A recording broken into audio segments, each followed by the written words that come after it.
और under the rules of business home department is responsible for the safety and the safe guard of the people. और ये safety और safe guard के लिए जो Punjab police is the main institution of the government of Punjab. तो इसकी capacity buildup करने के लिए आईजी साहब ने डिटेल में ब्रीफिंग दे दी। अब मैं नेक्स्ट चीज़ जो अभी डीवेपनाइजेशन की बात की गई है, उसमें हमने more than 1 million arms licence दिए हुए हैं, इंडिविजुअल आर्म लाइसेंस और institutional arm licence under the arm rules. और ये सारे हमने वेरीफाई कराए हुए हैं और नादरा की वेबसाइट पे अवेलेबल है, सारे ये डिजिटल हैं। जो इलीगल वेपन्स के हवाले से बात की गई है, उसमें जो हुकूमत पंजाब ने जून 25 में चेंजेस की पंजाब ऑर्डीनेंस 1965 का एक ऑर्डीनेंस है उसमें, जिसके बाद अब ये तमाम इसकी जो सज़ाएँ हैं नॉन बेलेबल हो चुकी हैं। जो मिनिमम सज़ा है जो अगर इलीगल वेपन रखेगा उसकी 4 साल से लेके 7 साल तक सज़ा हो चुकी है।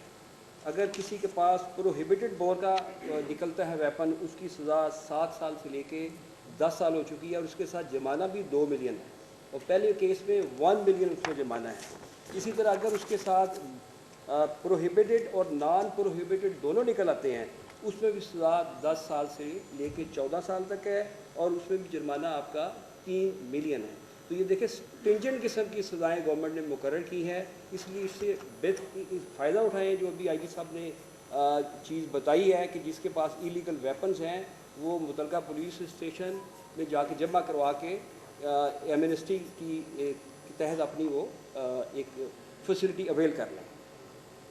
तो एज़ फार एज़ जो इस वक्त हमारा डाटा 1 मिलियन के जो इस वक्त हमारे पास आर्म्स लाइसेंस हमने दिए हुए हैं, उनकी दोबारा स्क्रूटनी करने लगे। स्क्रूटनी पहले डिस्ट्रिक्ट लेवल पे होगी, उसके बाद फिर जो उनकी रिकमेंडेशंस आएंगी, फिर ये डिवीज़न लेवल पे जाएगी, और फाइनल इसमें जिनकी हमने ये लाइसेंस कैंसिल करने हैं उसके लिए फिर ये होम डिपार्टमेंट के पास केसेस आएंगे, तो फिर हम वो लाइसेंस कैंसिल कर देंगे। लेकिन आफ्टर ड्यू डिलीजेंस हम ऐसा नहीं करेंगे कि फौरी तौर पे with a pain of stroke हम लाइसेंस कैंसिल कर दें। पूरा हम उसको सुनने के बाद अगर वो जस्टिफाई होएगा तो हम उसका लाइसेंस कैंसिल नहीं करेंगे। So these are the broader parameter for the deweaponization. Thank you very much. चाहे मीम्स बनाएं चाहे जो मर्जी बनाएं, ये पॉलिसी सीएम साहबा की इम्प्लीमेंट होगी और हम इसको करके दिखाएंगे।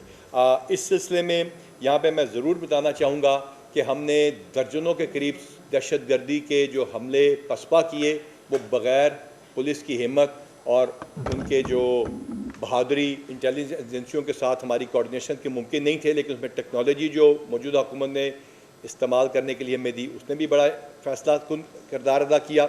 और यूँ हम इंशाअल्लाह ताला आपको यकीन दिलाते हैं कि with these new 25,000 plus induction, मैं फिर रिपीट करता हूँ, इस हुकूमत ने 25,000 से ज़्यादा पुलिस में मुख्तलिफ महकमों में इंडक्शन की है और ये सिलसिला जारी रहेगा इंशाअल्लाह ताला। तकरीबन 20,000 25,000 से ज़्यादा प्रमोशंस और हमारी एनलिस्टिंग्स का प्रोसेस हुआ है। मोटिवेशन और मोरल पुलिस का बुलंद रहेगा इंशाअल्लाह ताला, चाहे वो लॉ एंड ऑर्डर सिचुएशन हो, चाहे क्राइम कंट्रोल हो, चाहे डीवेपनाइजेशन हो, और आपके लोगों के, बच्चों के, आपकी औरतों के हकूक़ का तहफ़्फ़ुज़ हो। हम इंशाअल्लाह ताला इसको इम्प्लीमेंट करेंगे। ओवर टू यू जी, हम हाजिर हैं। बहुत शुक्रिया आईजी साहब।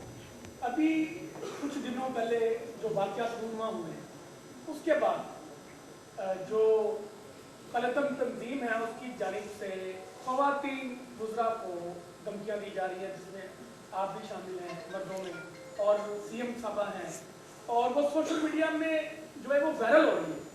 तो उसको आप कैसे काउंटर करेंगे, कैसे रोकेंगे आप? सबसे पहली बात ये, आज वो ऑर्गेनाइजेशन प्रोस्क्राइब हो चुकी, उसका नोटिफिकेशन हो चुका। ये बिल्कुल उस तरह ही कानून चलेगा जैसे कि किसी भी प्रोस्क्राइब ऑर्गेनाइजेशन के ऊपर चलता है। सोशल मीडिया के इस दौर में आप किसी बंदे को भी ट्रैक और ट्रेस भी कर सकते हैं और उसके ऊपर कार्रवाई भी करते हैं। 4th schedule, confiscation of properties, anti money laundering, raids, confiscation of arms, arrest, सिर्फ अभी 88 पर्चे तो हो चुके हैं एंटी टेररिस्ट एक्ट के। तो किसी बंदे को भी किस्तन भी आप लोगों की जानो माल पे हमला करने की इजाज़त नहीं होगी। हार्डन द स्टेट पॉलिसी के ज़रिए इंशाअल्लाह ताला हम आपका भी तहफ़्फ़ुज़ यकीनी बनाएंगे। पाकिस्तान के शहरी जो कि मुसलमान हैं, नबी पाक सल्लल्लाहु अलैहि वसल्लम की अज़मत में यकीन रखते हैं, फाइनलिटी ऑफ द प्रॉफिटहुड के अंदर हमारा ईमान है, कुरान शरीफ नबी पाक सल्लल्लाहु अलैहि वसल्लम की वजह से हम तक पहुँचा है, ये सब के लिए मुश्तरका बात है। और हमने जड़ावाला केस में भी पंजाब पुलिस में इसी पुलिस ने उलमा को, मदरसों को, मस्जिदों को प्रोटेक्ट करके दिखाया था अगेंस्ट ऑनस्लॉट ऑफ मीडिया। तो हम ओन करते हैं अपनी मसाजिद, मदारिस और तमाम उन फ़िरक़ों को जो हमारे साथ ताबून के साथ चलते हैं। बदमाशी की किसी को इजाज़त नहीं होगी, किसी फ़िरके के ख़िलाफ़ कोई काम नहीं हो रहा, किसी फ़िरके के ख़िलाफ़ कोई पॉलिसी नहीं है। सिर्फ़ एक कलदन तंजीम जिसकी 330 मसाजिद थी, जहाँ से जो भी काम होगा वो अहले सुन्नत और हमारी अमन कमेटियों के साथ मिल के होगा। और जहाँ तक कानून लागू करना है वो कानून इंशाअल्लाह ताला हम भरपूर तरीके से लागू करेंगे। ना कोई लेडी मिनिस्टर डर रही है, ना कोई मेल पुलिस ऑफिसर डर रहा है, और जेंडर फ्री होकर हम इंशाअल्लाह ताला इस मैनेस को आपको ख़त्म करके दिखाएंगे। यहाँ पे दूसरा जुमा था आज, अल्हम्दुलिल्लाह। कोई एक रोड ब्लॉक हुई, पहले 3-3 हफ्ते, 4-4 हफ्ते, 2-2 दिन, 8-8 दिन ये रोड ब्लॉक करते थे। कल इसी कमरे में 56 बच्चे और औरतें अहलिया आई हुई थी उन 12 शोहदा की। अब इसी कमरे में लाके बिठा के आपको दिखाऊंगा वो जो कि क्रिपल्ड हैं, जिनकी आंखों में कील मारे गए हैं, डंडों से सर खोले गए हैं, बाजू का, और आपने अपनी आंखों से देखा है। लिहाजा आपके सामने वो भी रखेंगे और एक्शन भी आपके सामने रख के दिखाएंगे। मेरा सवाल ये है, ये एक एक करके मैं कहता हूँ फराज साहब, मैं कंडक्ट कर लेता हूँ, कोई बंदा भी नहीं रह जाएगा। फराज साहब जी, मेरा सवाल ये था, अभी आपने बात की है कि जी किसी को कोई थ्रेट नहीं है। एक हफ्ते से चीफ मिनिस्टर से हमारी जाती, मैंने ये नहीं कहा किसी को कोई थ्रेट नहीं है, मैंने कहा किसी थ्रेट का हम पे कोई नेगेटिव असर नहीं है। और ये हम डी वेपनाइजेशन के ऊपर भी अगर आ जाएंगे थोड़ा सा आप जैसे मुतलका लोग, तो थोड़ी सी आपकी मेहरबानी होगी, लेकिन आप बात कीजिए जी। सवाल मेरा ये है जी कि चीफ मिनिस्टर साहबा पिछले एक हफ्ते से जाती उम्र से नहीं निकल रही, वो वहीं पे मीटिंग कर, मैंने इस बात गुजारिश जी, वो वहीं पे मीटिंग कर रही है। 3 दिन पहले उकाड़ा में जो उन्होंने खिलाफ किया उनको बुलेट प्रूफ जैकेट पहनाई गई। ये जो सवाल था ये पहले मैं उसके आपके साथ शेयर कर रहा हूँ। आपके लम्बे भी होगा कि जातुना की जो सिक्योरिटी है उसको दोबारा उसकी स्क्रीनिंग की जा रही है। अच्छा, उसके साथ मेरा एक और तो सवाल क्या है इसमें से? थ्रेट एक किसी भी प्रोस्क्राइब्ड ऑर्गेनाइजेशन की बेसिस ही उनका टेररिज्म है, समझ लीजिए। उनके पास उनके ऊपर 83 केस ATA के हैं, उन्होंने 12 पुलिस वाले शहीद किए हुए हैं, उन्होंने बंदों को क्रिपल किया है, प्रॉपर्टी लूटी है, जलाई है, वीडियो आपके पास भी मौजूद हैं।